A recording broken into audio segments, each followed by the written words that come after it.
Well, this is going to be my first post. My name is Anna Ryan. I support children with special educational needs, and I know at this time what we're going through is extremely difficult. So I wanted to share with you, and I will be posting daily, and I will of course get back to people that have questions.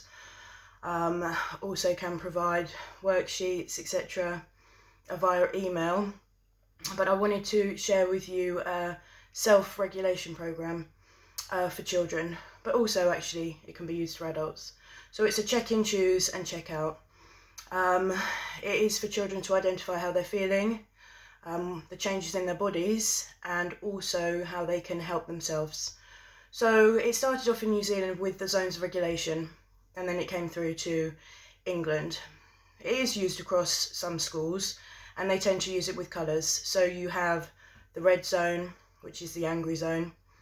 There are also a few varieties of emotions in that red zone, such as, hitting, yelling, elated, which younger children will find quite difficult to understand.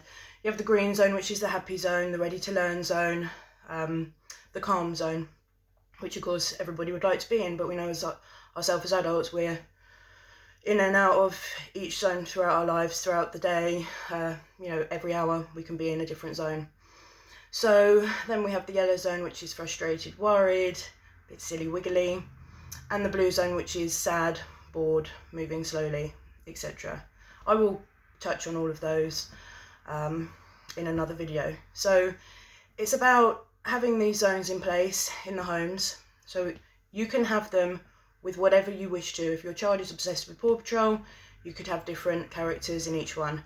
You could have Peter Rabbit, you could have, for the older ones, emojis.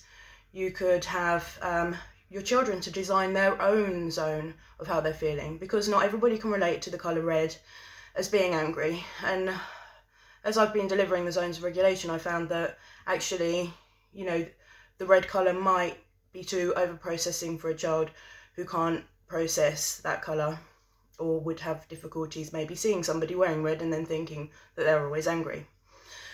So that's really it. So they're checking in, choosing something, and then checking out, hopefully to be supported with that independently, so that they can then get back into the green zone, or to be independently doing it, which is great. And also for the older teenagers, they can do this, and you can use strategies at home, such as a sign on the door saying that they want time out, they're in that red zone, or they are checking in at the moment, so do not interrupt them. And then they're taking time. At home it would be, a traffic light system, which would be red for stop. The red traffic light tells children, most children have been in cars, that means to stop, that you always have to stop. And it's with a thumbs down, which is again quite good for SEN children because it's a Makaton approach. And then choosing is the amber. So you could colour in an amber sign and a choosing Makaton sign. So that means amber, at the traffic lights, you are getting ready. So you're choosing something to get ready, and then you're able to, which is the green circular sign, go. So you might say to your child, I can see that you're feeling a bit, sad, or, trying to get them to tell you how they're feeling. And you would say, okay, you can go and check in, choose something, and then check out. And then you can reflect on how they were feeling. And especially in these times, there's a lot of anxiety. Children are not going to be at school. So this program is so simple to use. You can install it in your homes. You can have a little check-in, choose and check out area for the whole family. My children will often say to me, Mum, I think you need to check in. Your face looks a bit angry. So I'll go and have a cup of coffee, I'll self-regulate, and then I'm ready to go. In terms of, having it boundaried by parents, you might say, if behaviour is a bit challenging, you need to go and check in, choose something, and then check out. And your choices will be two choices that you are giving them. They wouldn't have the choice then.